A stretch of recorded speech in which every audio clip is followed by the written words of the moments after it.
Hi, and welcome to another screencast on the 1920s. Today we're looking more at some specific events in the 1920s relative to the 9 topics in your textbook, the first 4 of which were assigned as homework.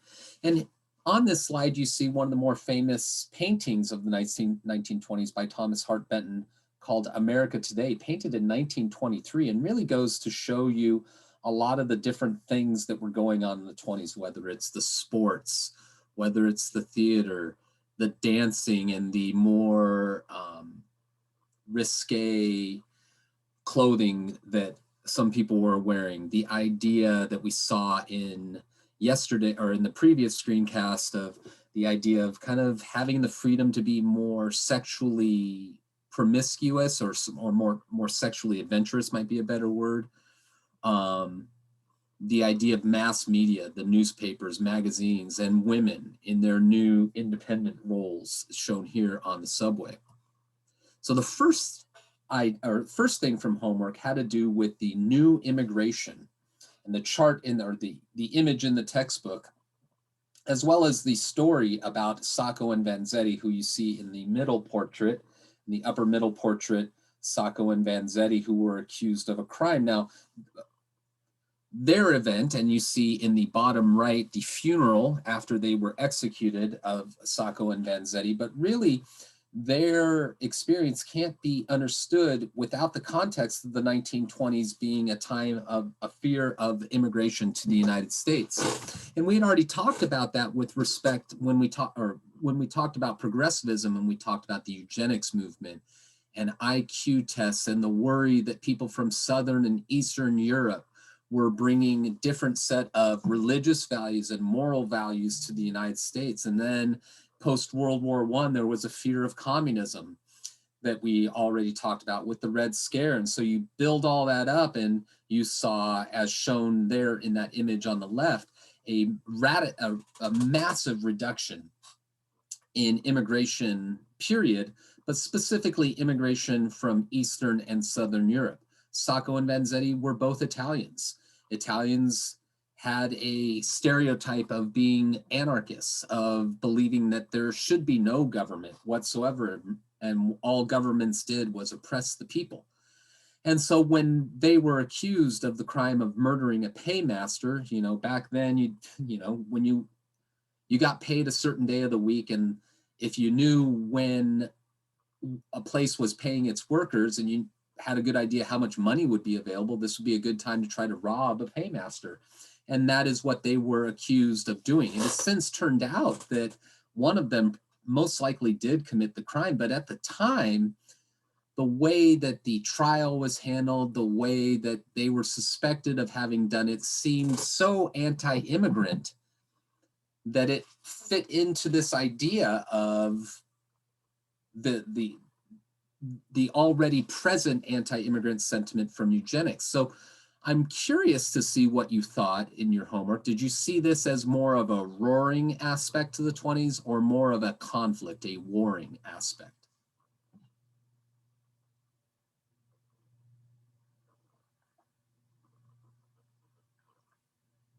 I'm going to guess most of you put warring, that this is conflict, that this is not something you think about when you think about the 1920s. You don't think about the anti-immigrant sentiment.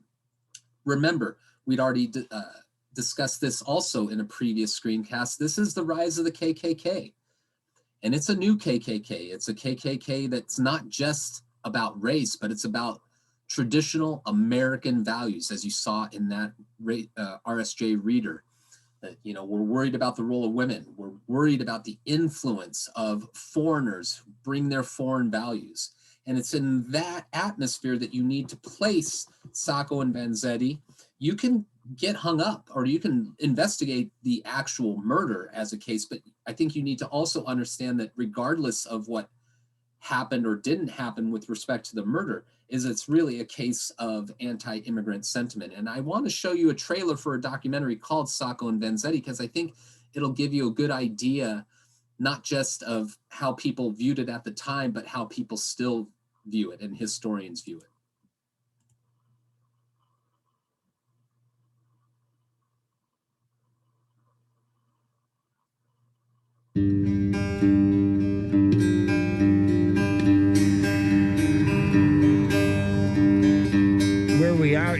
the crime site of you might say, the crime of the century. I can remember walking up the street alone and seeing all these cars and people around my house, and I couldn't believe what had happened.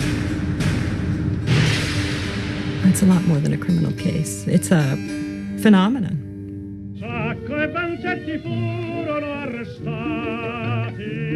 These were not two ordinary men. These were men of poetic sensibilities. These were men of infinite courage. Sackler and Vanzetti are anarchists. They are opponents of the war. They are unpatriotic. And this becomes far more important than whether they committed this robbery and this murder. There's really no place in the world that's untouched by this trial by the summer of 1927.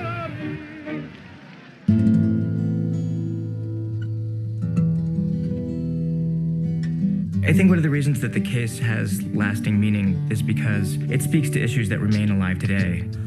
There's always something that happens in the daily newspapers that brings that case to mind. It's a story that talks about the injustices of prejudice in a society because of the social position that you occupy. It exposes realities that many people would like to forget. If you espouse the wrong political views, if you're not a conformist, the chances of you getting a fair trial are substantially diminished. And if Italians are no longer looked upon with the disdain and contempt they were in 1920, they've been replaced by other ethnic groups.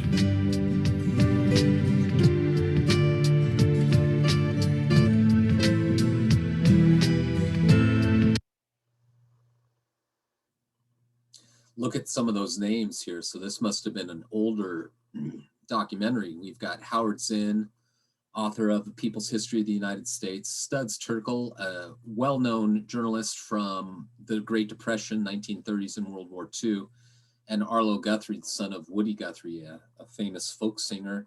Arlo Guthrie, a famous musician in his own right.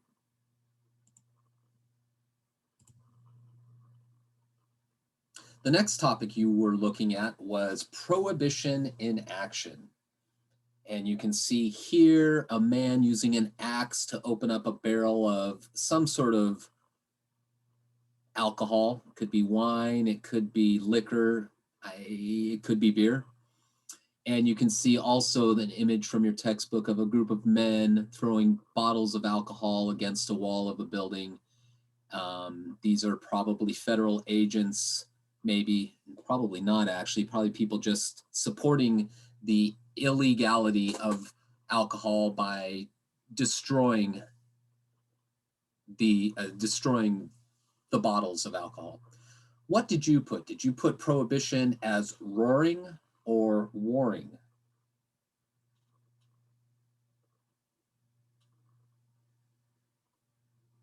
And I think if you look at the images, you would say, well, this is conflict. There's destruction going on. This is part of that somehow traditional values of, you follow the law. The law is the law is the law, and you don't break the law.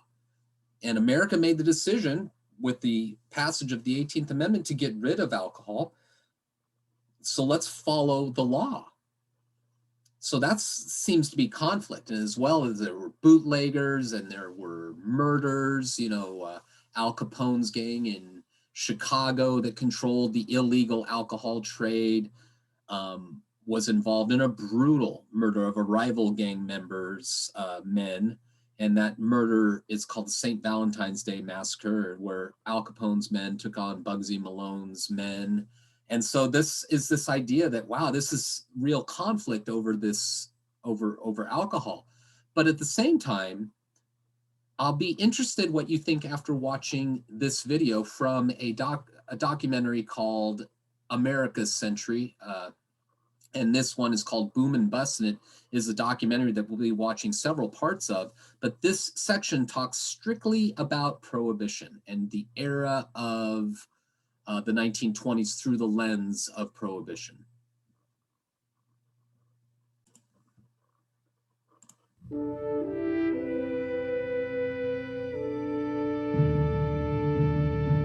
New York City's Great White Way, Broadway. Throughout the 1920s, the nightlife here glittered. Bands played, and liquor flowed, and everyone who was drinking it was breaking the law. In the first month of the new decade, the 18th Amendment became the law of the land. The sale and consumption of alcohol was now illegal.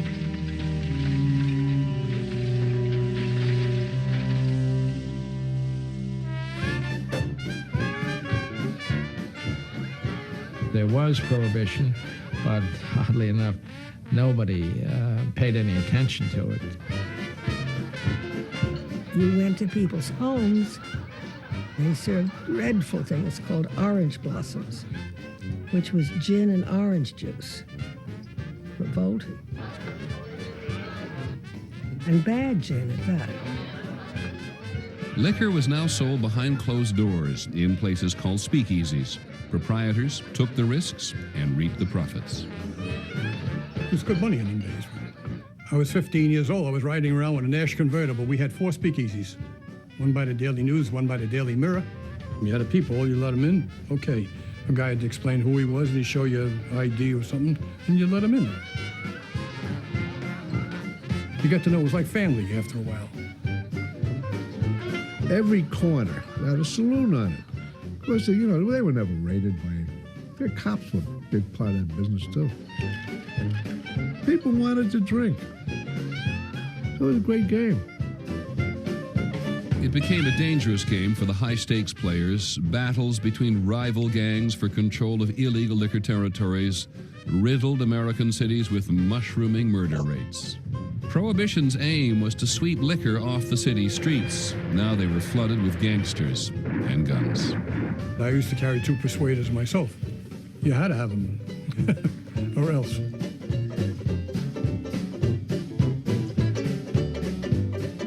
Prohibition and the general disregard which followed it was the perfect symbol for the 20s, a decade which was about crossing the line, smashing tradition, breaking boundaries. As modern America came of age in the 1920s, boundaries of all sorts, technological, geographical, and social, were shattered.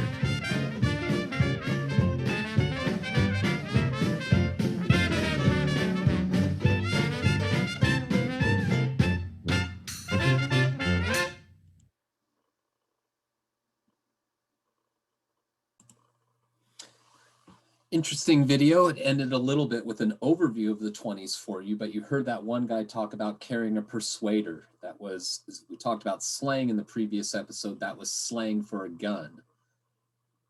But you really do get a sense that these speakeasies made Prohibition almost part of the fun of the 20s. You could see that party and that sense of breaking the rules or breaking barriers, whether that was through Prohibition or being shot out of a cannon or swinging on a plane and all the other kind of ways that you saw people breaking barriers in the 20s. There certainly is conflict, like the gangs that they talked about and we talked about already, but there certainly also was this sense of fun. And that brings us to another part of the 20s, which was the popular culture. And there's many things that we're going to talk about here, but what you're seeing here is none other than Babe Ruth. And if we were in class, or we are, you know, I could ask, I would guess about half of you have heard still of Babe Ruth. 100 years later, after his time, we still remember his name. Just like you remember a famous magician from the 1920s, Harry Houdini. Just like you remember a famous actor from the 1920s, Charlie Chaplin. There's all sorts of these things from the 20s that we tend to remember, and that gives you an idea. You don't remember things that weren't huge at the time and somehow had a lasting effect. And so was the popular culture, as exemplified here by Babe Ruth, George Herman Ruth, the Babe, was it shown was this roaring or warring?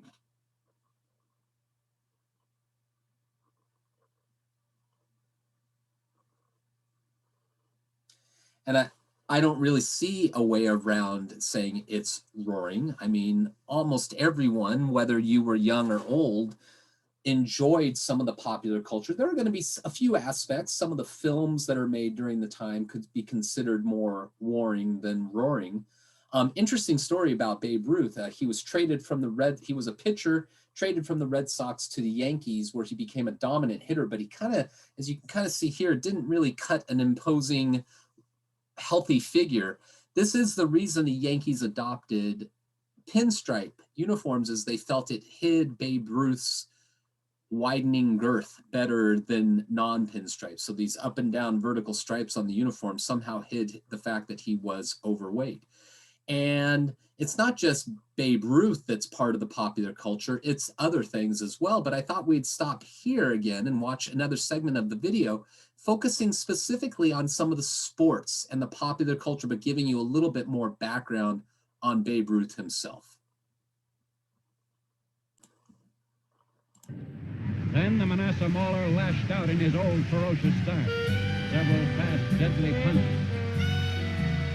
In a decade fraught with so many changes, people in the 1920s seemed hungry for old-fashioned heroes, and an explosion in spectator sports provided them. Sports giants became household names, their every move followed by radio and an eager tabloid press. One name was known in more households than any other. In our family, we were never baseball-oriented. But I would have had to be deaf not to have heard about Babe Ruth. George Herman Ruth, the Babe, reshaped America's pastime. In an era of big events, he excelled at the game's biggest excitement, the home run. He hit 60 of them in a single season in 1927, a record that would stand for 4 decades. Fans drove from miles around to see it. We used to get in the truck, 7 of us, put hay in the truck and just sit on it. And in 3.5 hours, we were from Scranton to the Yankee Stadium. It was 35 cents to see the Babe, Lou Gehrig, all the Yankee players. Babe Ruth was a hero. Lou Gehrig was always my hero. Seems like everybody back then was a hero. We'd ride and get autographs. They graciously sent us pictures. 3-cent postage stamp, you got your picture back. Very, very nice time to live. Felt good to be an American.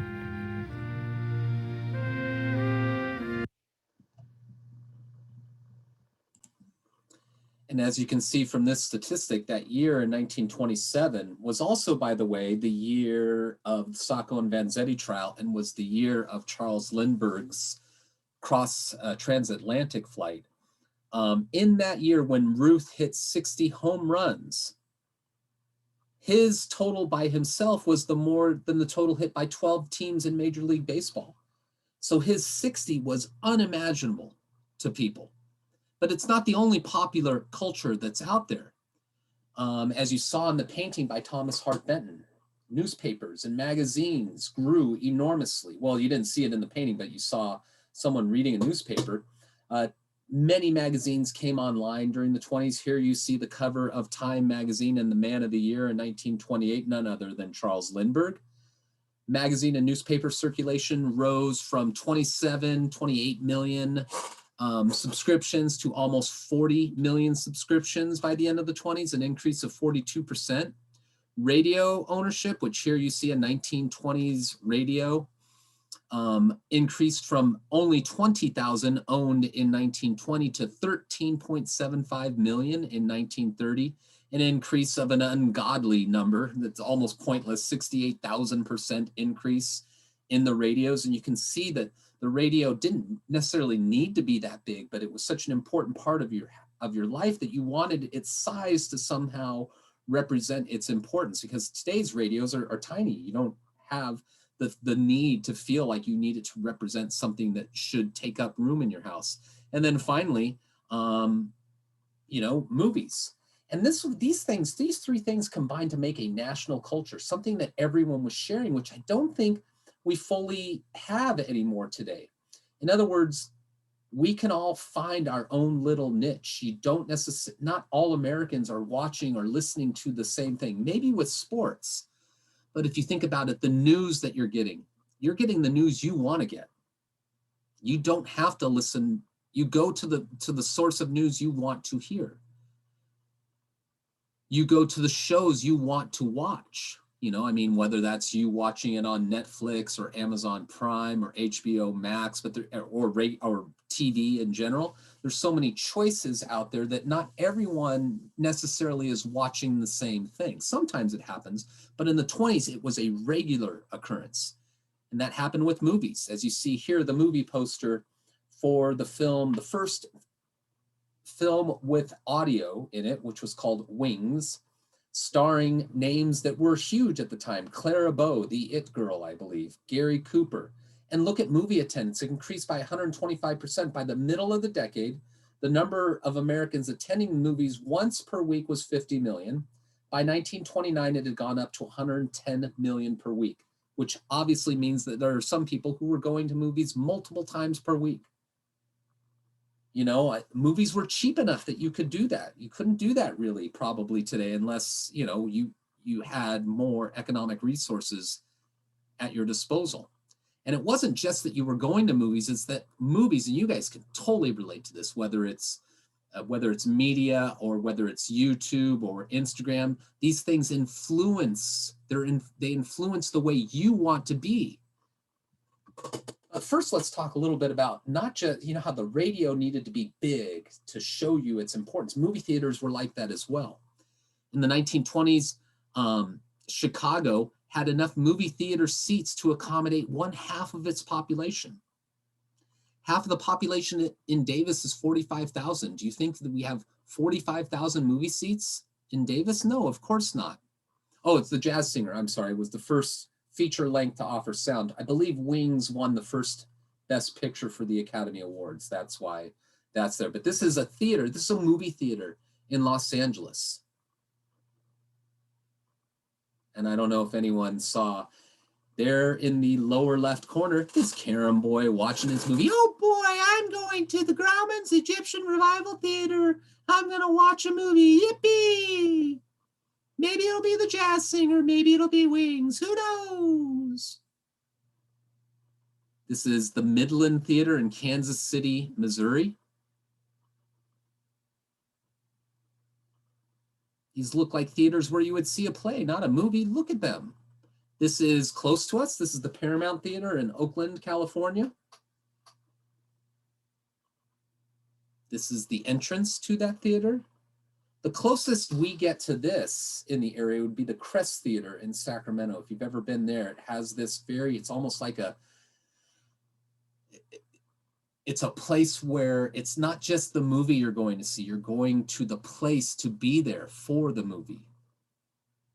And like I said before, movies, I tried to, you know, show you how to be. So men could look up to Rudolph Valentino in his chic movies, or you wanted to you have your hair like Clara Bow, the It Girl, or you thought Charlie Chaplin's comedy was hilarious and you would imitate that. Or you would imitate your stars in the movies. So Rudolph Valentino, a boy said it was directly through the movies that I learned to kiss a girl on her ears, neck, and cheeks, as well as on the mouth. Or a girl said, another famous star of the 20s was Pola Negri. I learned to imitate Pola Negri's cool and fierce look, Vilma Banky's sweet but coquettish attitude. I have learned the very way of taking my gentlemen friends to and from the door with that wistful smile until it has become part of me. And so young women who took these role models would then take those and act upon them. So whether you're dressing like a flapper, as you can see there, or you're smoking or you're drinking, it's a decided shift away from the cult of domesticity into a new moral tradition, one that could cause conflict, right? Older generations are going to look at this and say, no, I mean, you're becoming everything a woman shouldn't be. Here you see, this is an image also drawn by John Held. He was our struggle buggy image drawer in a previous screencast. Women would wear new bathing suits. Remember the bathing suit at Coney Island that was considered fairly risque, and now you have these bathing suits that are really, really risque. This woman is being arrested for breaking public or violating public decency. The 1920s saw women being judged for their beauty. The first Miss America pageant was held in Atlantic City, New Jersey in 1921. This is the swimsuit competition of the 1920s. And you can see this woman right here, which I don't know where she's from. She was the winner of the first Miss America pageant. So really, popular culture is changing not just what the ways you're accessing entertainment, but the ways you're being as well. And part of that popular entertainment that we didn't talk about yet, you know, we talked about the radio, we talked about movies, we talked about sports, but music in the 20s. And music in the 20s, there's nothing was more emblematic of music in the 20s than jazz. And Harlem was a great place to go check out jazz. And so a lot of patrons, mostly white patrons, would go to the Cotton Club to listen to music. Was the Cotton Club, as talked about in your textbook, was it a sign of roaring or warring?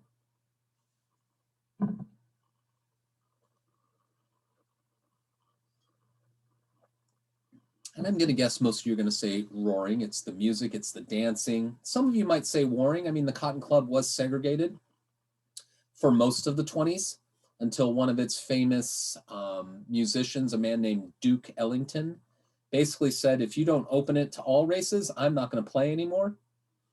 Money always has a way of changing the way people's attitude towards things like segregation are. But as you see here on this sign for the Cotton Club, or that you see, Cab Calloway was a famous musician who would be at the Cotton Club up there on the upper, or in the right picture, the picture on the right. And I thought it'd be fun to listen to one of his songs that was part of the 1920s, his song called Corrine Corrina.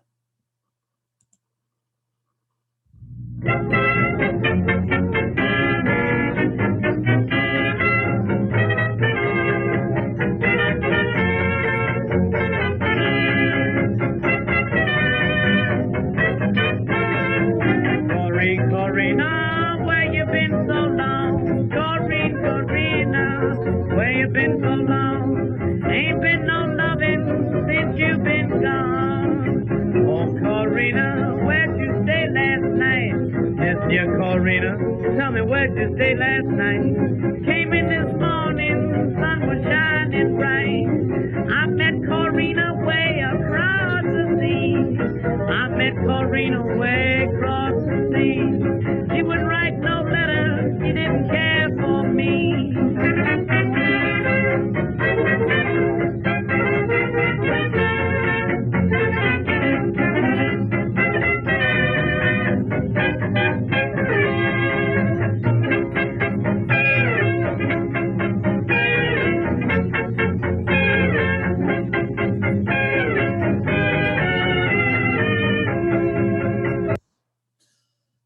So you get a sense of the speed of the music. So it's similar to ragtime with that, but its syncopation is very different. It's literally, if you put some percussion with that, that could be an early 1950s rock and roll song. If you think about it, it totally has that feel to it. And so a big part of the 20s is the sound of the 20s, the sound of the radio, the sound of the music, the sound of film, the sound of the streets, the ballyhoo of the time. And we'll come back in our next episode and really talk a little bit more about the 1920s, not from a cultural standpoint as much as an economic standpoint.